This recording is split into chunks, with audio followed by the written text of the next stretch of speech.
Looking to improve your laser engraved photos? The first step is choosing an image that is laser friendly. Just because it looks good on screen doesn't mean that image will engrave well. Laser-friendly images have two qualities, the right resolution and visual characteristics such as exposure, contrast, and clarity. In this video, we'll learn all about resolution so you can start off right. Now let's learn how image resolution affects quality and how large your image needs to be so that you can produce excellent results. When laser engraving photos, we are working with rasters or pixel-based images such as TIFFs and JPEGs. Unlike vector files that can be enlarged without losing resolution, pixel-based files degrade as they're enlarged. Low-resolution images result in engraving that lacks detail and can look pixelated. We want to work with images that are both high in pixel density, or pixels per inch, and pixel dimensions. For best results, start with an image with a resolution of 300 to 600 pixels per inch, or PPI.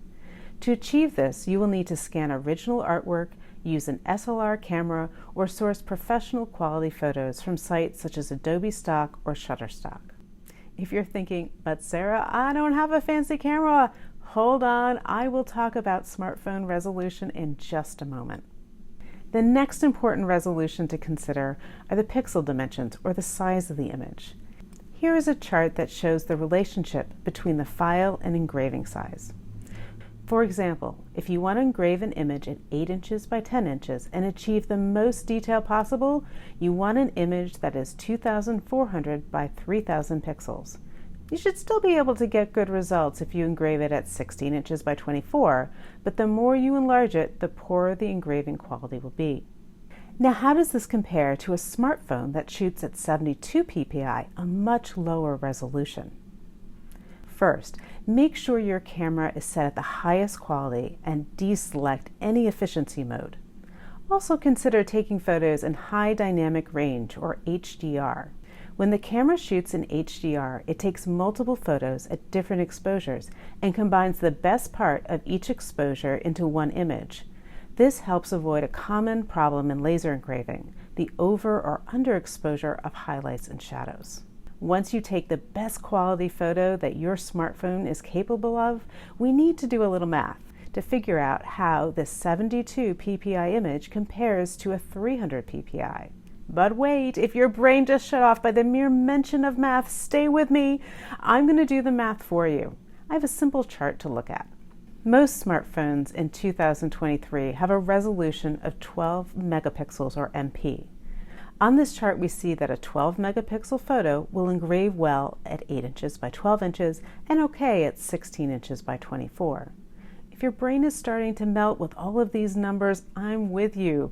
I've been in this field for a decade, and I'm only now just starting to wrap my head around the relationship between image and print size. Here's the big picture idea behind resolution. When the resolution of your image is less than 300 ppi, you want the largest pixel dimensions possible. And you may have to accept loss of clarity and detail if you want to engrave it very large. Let's look at a real-life example. On the left is the head of a chameleon engraved at 6 inches by 6 inches using a 400 by 400 pixel image. On the right is the same image engraved using a 2000 by 2000 pixel images, both at 72 ppi. The one on the left with fewer pixels is muddy in comparison to the crisper engraving on the right.